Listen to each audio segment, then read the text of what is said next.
បាទសួស្តីបងប្អូនទាំងអស់គ្នានេះនៅចំការបងហុងនៅអូសោមឥឡូវបងប្អូនមើលវគ្គនេះគឺវគ្គកតុយជេហើយអញ្ចឹងមានន័យថារាល់ពេលដែលទុរេនចេញកតុយជេ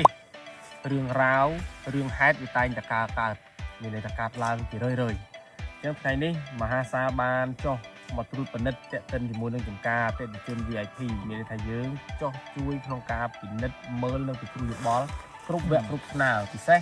នៅអំឡុងពេលដែលកំពុងតែមានហានិភ័យបែបនេះអញ្ចឹងបងប្អូនទាំងអស់គ្នារាល់ពេលដែលមានកតុយជេឬក៏រីកការហើយមហាសាណែនាំបងប្អូន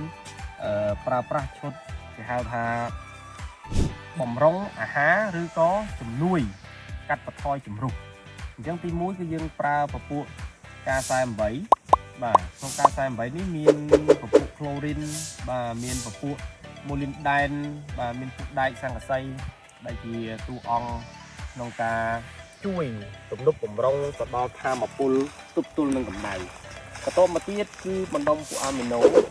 បាទអាមីណូបងមហាសាលវាជួយកាត់បន្ថយ stress ឬក៏ភាពតុកសិចដែលធ្វើឲ្យដំណាំផងយើងហ្នឹងវា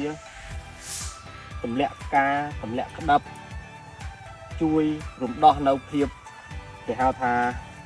ភាព stress របស់ដំណាំហើយមួយទៀតបូកជាមួយនឹងបណ្ដុំកាន់ទីបបាទដែលជាវីតាមីនពពួកជាបរ៉នជួយធ្វើឲ្យផ្កាបងប្អូនទាំងអស់គ្នាមានភាពរឹងមាំហើយអ្វីដែលសំខាន់ជាងគេនោះគឺកាសជោមដែលបានមកពីបណ្ដុំនៅកាសជោមអស់ទៀតអញ្ចឹងអរគុណបងប្អូនបើតម្រូវការនឹងមាន